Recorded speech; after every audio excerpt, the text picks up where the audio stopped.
There are plants that fertilize themselves, find their own water, and come back every year without being replanted. And most gardeners never grow them.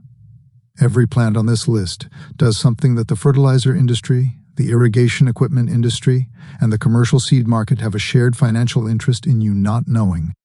It eliminates at least one of the 3 purchases they depend on you making every single season. The average American vegetable garden requires 3 recurring purchases every growing season. Fertilizer, which depletes and must be replaced. Irrigation, which demands either infrastructure or hours of manual labor. And seeds or transplants, which die at the end of the season and must be repurchased. This is not a law of nature. It is a purchasing pattern. It was not always this way. If you have been gardening for years with the same seasonal routine, the fertilizer application in spring, the watering schedule through summer, the seed order every autumn, this is not a failure of effort. Nobody showed you the alternative category. The category of crops that were cultivated for thousands of years precisely because they do not require those purchases. If this is the kind of garden you've been trying to figure out, you're in the right place. Item 1 on this list is a plant you have almost certainly been killing on purpose. By the end of this video, that will feel like the strangest thing you have ever done to your own garden. Nature built the fertility. The industry convinced you to buy it. These first 4 plants do something that costs American gardeners over $1,000 per acre in purchased fertilizer annually. For free, they pull nitrogen from the atmosphere and deposit it in the soil. Item 1, white clover. This next part has 2 pieces. Both matter. White clover is not a weed. It is a nitrogen-fixing legume that has been fertilizing agricultural land for 10,000 years, and the reason it is now classified as a weed in American lawn culture is specific and documented. When broad-spectrum herbicides were developed in the 1970s, early formulations were less effective on clover than on other broadleaf plants. Lawns that retained clover showed measurably lower nitrogen deficiency. They needed less purchased fertilizer. The herbicide was reformulated. Clover was reclassified in lawn care marketing as undesirable. The reformulation timeline is public record. The patent filings exist. Clover's reclassification from beneficial ground cover to lawn weed coincides precisely with those filings. The timeline speaks for itself. American lawns now spend approximately $9 billion annually on nitrogen fertilizer for conditions that clover managed for free. The common mistake most gardeners make with white clover is treating it as competition for bed space. Clover planted as a living mulch between vegetable rows is not competing with those vegetables. It is fertilizing them. The nitrogen it fixes releases into the surrounding soil every time clover roots and leaves decompose. Most gardeners spend considerable effort removing exactly the plant doing the work they are paying a bag of fertilizer to do. Here is what this means in actual dollars.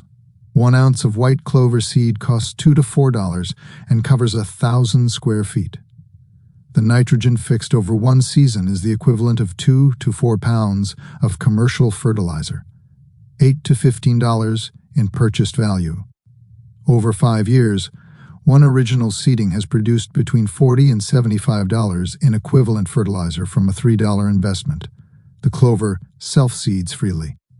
The investment does not need repeating. Zones 3 through 9, all 50 states. One of the most climate-adaptable plants in cultivation. Before we continue, drop in the comments, do you have white clover in your lawn right now? Are you pulling it or letting it grow? I want to know, because your answer is going to be very different by the end of this video. Item 2, hairy vetch. Hairy vetch planted in autumn produces so much fixed nitrogen by spring that cutting it down and leaving it as mulch provides the complete nitrogen requirement of that vegetable bed for the entire growing season. 1 cutting, no bag. The common mistake is timing. Hairy vetch must be cut at its flowering stage, not before, when the nitrogen content has not yet peaked, and not after, when seeds develop within days and spread into areas where the vetch is not wanted.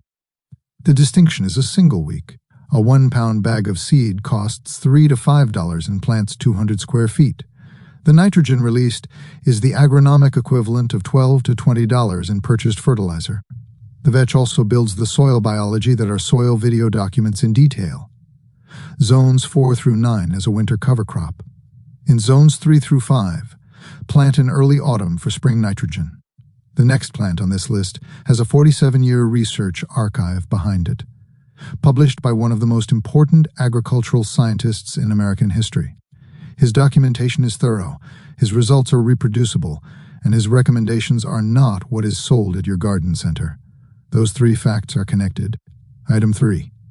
Cowpeas. Cowpeas are the most drought-tolerant, heat-resistant, nitrogen-fixing legume available to American gardeners. They produce food in conditions that destroy most annual vegetables, and they are almost completely absent from mainstream gardening content, despite having fed more people through more droughts than any other legume in human history. The USDA published Farmers Bulletin number 318 in 1908, documenting cowpea cultivation across the American South as the primary soil-restoring legume for small farms. George Washington Carver, at the Tuskegee Institute between 1896 and 1943, published extensively on cowpeas as the foundational crop for restoring depleted southern soil, specifically because they required no purchased inputs. Cowpea cultivation peaked in the early 20th century. It declined in direct proportion to the adoption of synthetic nitrogen fertilizer from the 1950s onward. George Washington Carver spent 47 years documenting this crop. His archive is at Tuskegee. His recommendations are not at your garden center. The common mistake is harvest timing. For dried beans, let the pods mature fully on the vine. For fresh eating, the window is narrow. Harvest when pods are still slightly green but visibly full. 3 to 5 days after the pods reach their full length. Earlier is bitter. Later is tough. 1 packet of seed, $2 to $4, plants a 25-foot row and produces 3 to 5 pounds of dried beans. At specialty prices of $4 to $6 per pound, that is $12 to $30 in food value with zero fertilizer, zero irrigation once established, and zero replanting cost, where cowpeas are allowed to go to full dry seed for saving. Zones 5 through 11 require warm soil. Do not plant until soil temperature reaches 65 degrees minimum. If what you just heard about cowpeas, a crop with a 47-year research archive that commercial agriculture displaced with a bag, changed how you think about what a garden can do without purchased inputs, subscribe to Roots and Garden right now. This is where we trace the crops the commercial system needed to disappear. It is free. It will always be free. Item 4. Lupins. Lupins fix more atmospheric nitrogen than almost any other legume commonly available to home gardeners. 150 to 200 pounds per acre annually, while producing flower spikes that make them one of the most visually striking plants in any bed. The common mistake is choosing one function. Most gardeners treat lupins as ornamental and cut them back before seed set, but lupins allowed to set seed self-sow the following year, and lupins cut back after flowering, with the root system left intact, fix maximum nitrogen for the season. Both functions operate simultaneously without any management modification. Choose both. Seeds or transplants cost $3 to $8.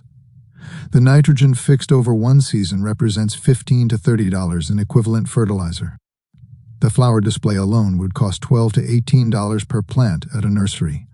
Zones 4 through 8 prefer cool weather, struggle in zones 9 and 10 during peak summer heat. At this point, notice something. Not one of these 4 plants required a return trip to the garden center. The next 4 plants do not need your hose. Not because they need less water, because they find water in places your irrigation system cannot reach.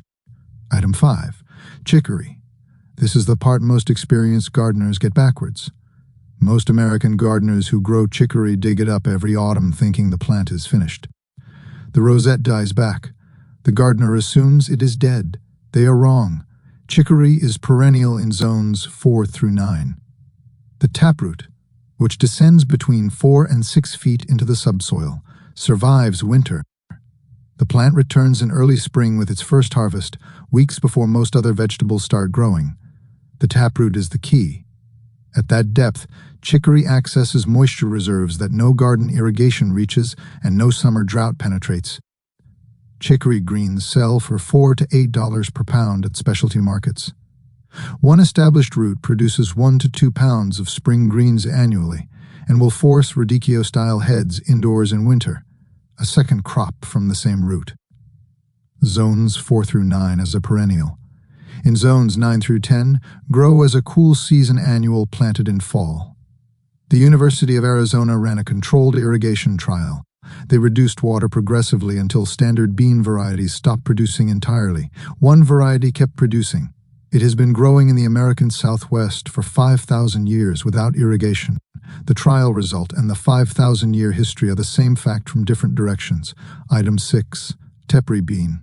The history here and the practical application are connected.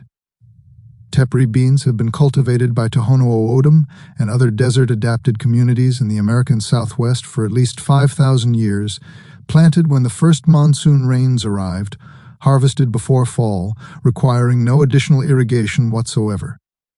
Gary Paul Naban, ethnobotanist and MacArthur Fellow, documented Tepary cultivation in his 1985 book, Gathering the Desert, recording community yields of 900 to 1,200 pounds per acre, with zero purchased inputs in conditions where no other food crop produced. The University of Arizona Agricultural Experiment Station tested Tepary against standard beans under progressive water restriction between 1980 and 1995. At 50% irrigation, Tepary outperformed. At 25%, standard beans failed. Tepary produced. At zero irrigation, Tepary beans still produced a reduced but measurable yield. No other common bean variety did. Tepary beans cannot be standardized for industrial processing equipment. This is the reason they disappeared from commercial markets. It is not a more complicated reason than that. The common mistake is planting before soil warms. Tepary beans are desert-adapted and require soil temperatures of 70 degrees minimum to germinate reliably. In most of the continental United States, do not plant until June in zones 4 through 6, or May in zones 7 through 10. Tepary beans sell for $8 to $15 per pound at specialty markets. One 10-foot row produces 1.5 to 3 pounds of dried beans with zero irrigation, $12 to $45 in food value from a $3 seed packet. Zones 4 through 11 as an annual. If you are building a garden that feeds your family when the supply chain is expensive or unreliable, a bean that produces food under zero irrigation has been available for 5,000 years. Subscribe right now. This channel was built specifically for that gardener. Item 7, Cardoon. Picture this before anything else. A plant 6 to 8 feet tall with silvery leaves wider than your forearm and purple flowers larger than your fist. It looks like it belongs in a botanical garden. It belongs in a kitchen garden. It was in Thomas Jefferson's kitchen garden at Monticello.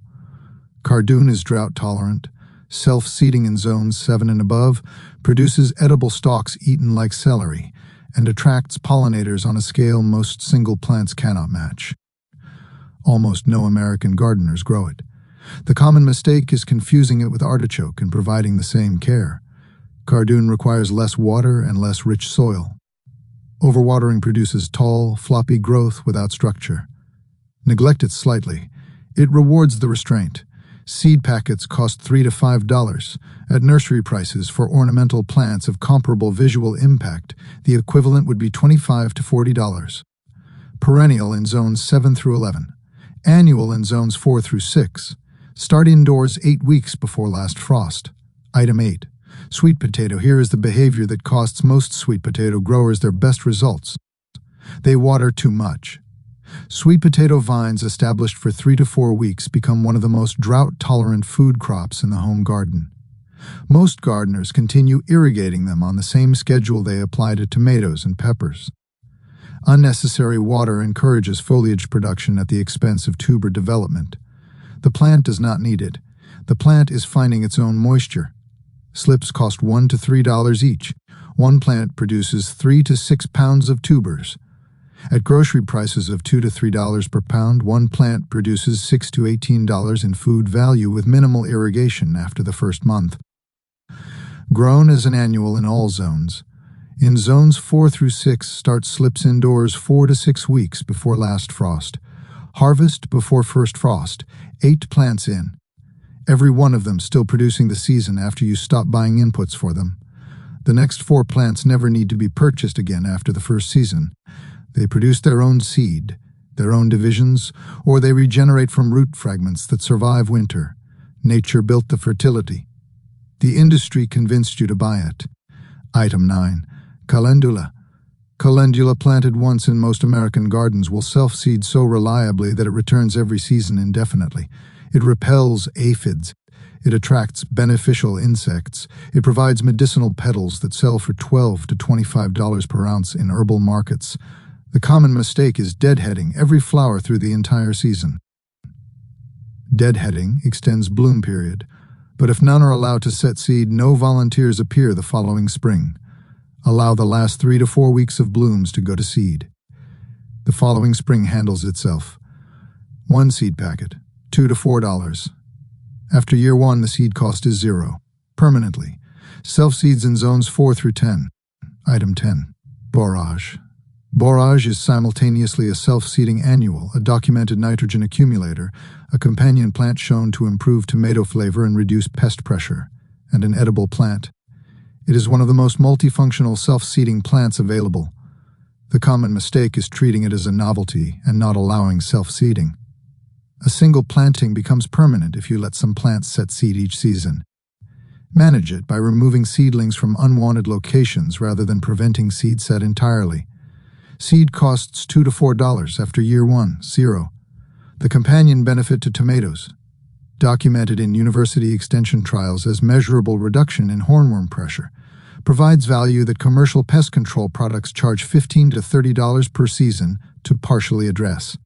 Self-seeds in zones 3 through 10. At this point, something should feel strange. You've removed fertilizer. You've removed irrigation. And now you're removing seeds. Item 11. Dill. Remember the nitrogen argument from white clover. This uses the same principle, applied differently. Dill allowed to self-seed becomes one of the most valuable permanent fixtures in a vegetable garden, not primarily for culinary use, as an insectary plant. The umbrella-shaped flowers attract parasitic wasps, hoverflies, and other beneficial insects that control aphids and caterpillars at 0 ongoing cost.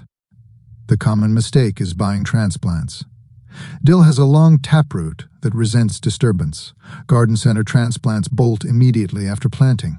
Direct seed instead.